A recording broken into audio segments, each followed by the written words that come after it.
What's up, Jets fans? Welcome to the latest edition of Jets Latest, where you get the latest on the Jets, Jets. I'm your host, spitting statistician Dane Martinez, and today, really, at the very beginning of training camp, if you haven't heard, apparently football is a violent game, right? And we have been talking about this, how now that training camp is going on, we would be talking about position battles, quotes, things that have happened, and unfortunately, things that happen include injuries, right? And there was a significant injury at Jets camp yesterday, and to be quite honest, it is the worst possible injury to the worst possible player. If you have not heard yet, Justin Fields, the new franchise quarterback, injured what is believed to be a toe injury. Okay, now here's the deal.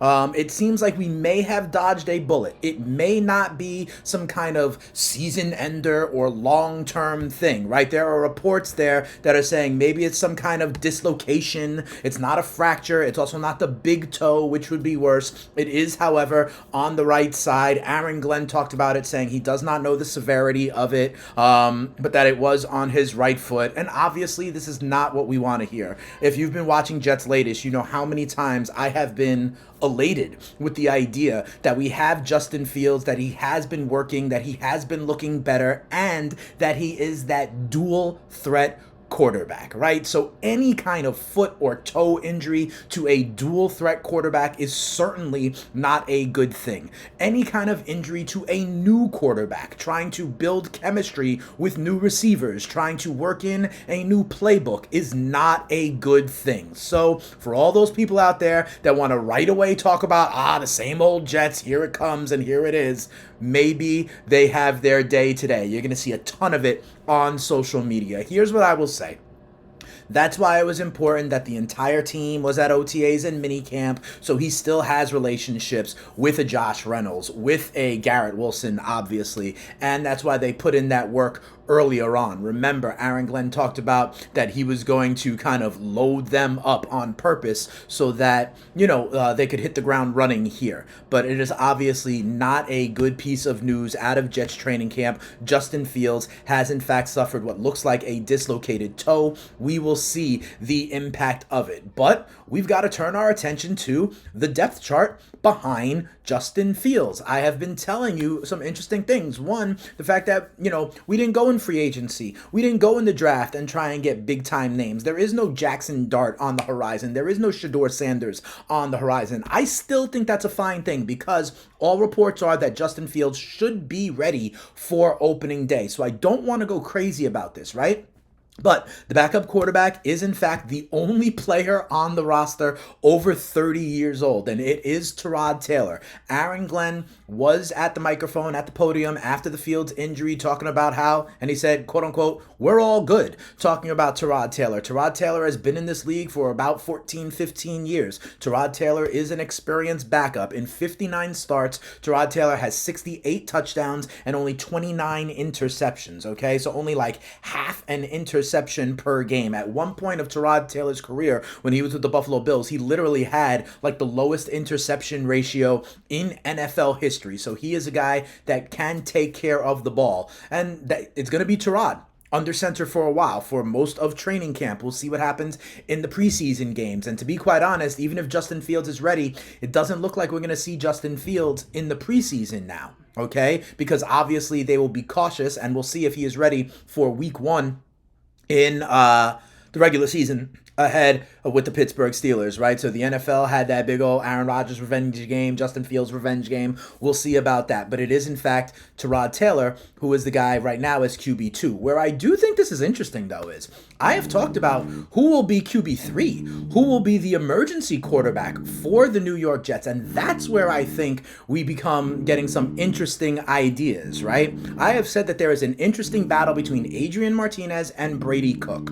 Now, what I think are both of these guys are going to have a legitimate opportunity to really, take a step forward, prove themselves, because to be honest, I don't think they're going to risk Tyrod Taylor much, because if Justin Fields is injured, they now know they need Tyrod Taylor. So I wouldn't be surprised if Tyrod Taylor only plays in a few drives, in a few series in the preseason. So Adrien Martinez, who, by the way, was the MVP of the UFL with the 2024 Birmingham Stallions. He threw for over 1,700 yards, 15 touchdowns, only 3 interceptions, and has rushing ability, right? With Birmingham last year in the UFL, he ran for 528 yards. He ran for touchdowns in just 8 games in the UFL. Has that kind of dual threat ability to maybe run the same playbook as a Justin Fields. And there was the undrafted free agent out of Missouri, Brady Cook. They liked his kind of athleticism. They liked his toughness. It was Armand Membu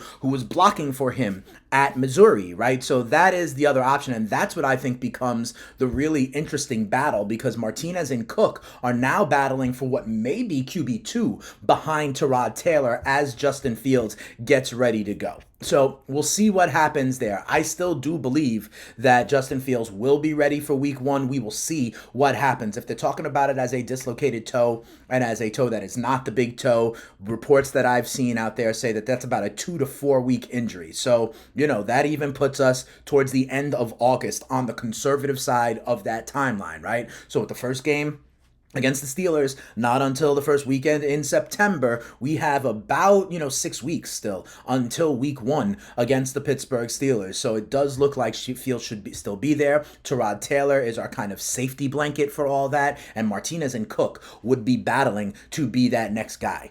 If, however, one of these things you're going to start to hear about are options outside of the organization as well, right? If we get bad news that it is a little bit more serious than what people are saying right now, if we get news that it's not recovering as well, if the Jets want to go out there and get an insurance policy, I would say the name to watch, I would say the biggest name out there would be Kirk Cousins. Kirk Cousins of the Atlanta Falcons right now is quarterback 2 behind Michael Penix Jr. out there in Atlanta. And he, still views himself as a starter in this league. He views himself as someone who kind of was misled a little bit. If you saw that quarterback documentary or series on Netflix, you saw that he was a little bit taken aback that they went ahead and got Michael Penix, and then ultimately that they made the decision to go to Michael Penix Jr. kind of deep into the season last year. So Cousins is a name that has been out there if indeed the Jets want to go outside of the organization. And I will give you 2 other names, because there have been 2 teams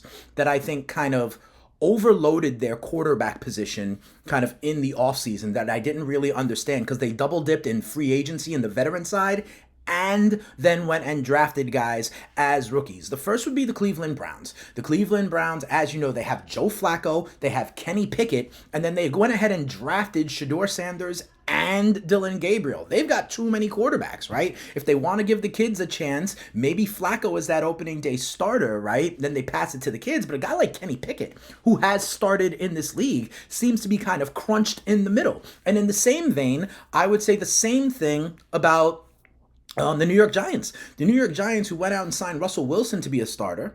They went ahead and drafted Jackson Dart as the kind of heir apparent, right? But they also signed Jameis Winston, who kind of is toiling in this weird limbo where he's not the starter, but he is a veteran, and the Giants hop over him to give the baton to Jackson Dart. So I would say a guy like Kenny Pickett, a guy like Jameis Winston would be other names to watch if they don't want to pay the freight for a guy like Kirk Cousins, who will still be a starter. I think Jameis Winston and Kenny Pickett understand that they would be kind of backups and in the mix. But again, the headline here is that, yes, on one of the first days in training camp, Justin Fields has injured his toe. He was carted off. It looks like it's a dislocated toe. All reports seem to say that it's about a 2 to 4 week injury, which would put him back and healthy before week 1 against the Pittsburgh Steelers. But obviously, with a new team and a new playbook and new wide receiver options trying to build chemistry, this is not good for the development of Justin Fields in this new offense. Of course, also,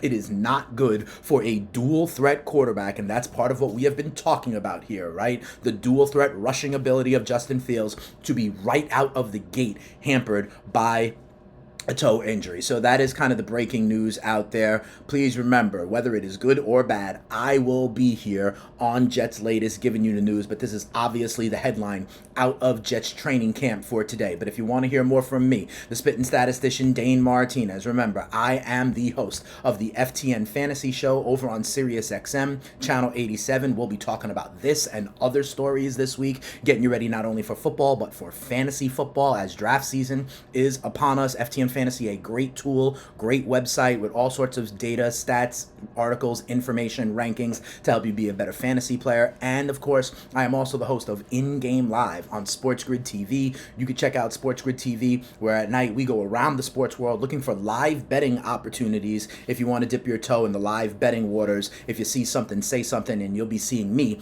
Dane Martinez, there. But if you're interested in the JETS Jets, keep it locked, okay? Not good news. We will probably have some updates by the time Monday comes around. We'll get a little bit more insights throughout the weekend. Thank you to all of the comments out there that are out there on kind of Jets Latest. You know, I appreciate you guys. I really do. And you've been optimistic, right? I mean, you have told me, for example, Ed 1956K says, I am the voice of reason, and he sees this Jets season as the 2022 Lions. This team will make a run, may come up short of the playoffs, but the teams and fans will be saying, watch out for the Jets next season. I think you still need to watch out for the Jets this season, but I will be the voice of reason here. This is certainly not the news you want to hear about Justin Fields, our starting quarterback, literally in the first couple of days in camp. We will, however, continue to update you and give you the Jets latest right here on Jets Latest. That'll do it for this edition. Have a great weekend. Much more updates on this in the following week as training camp rolls on for the 2025 Green and White. We'll see you next weekend. Next week. Have a great weekend. We out of here.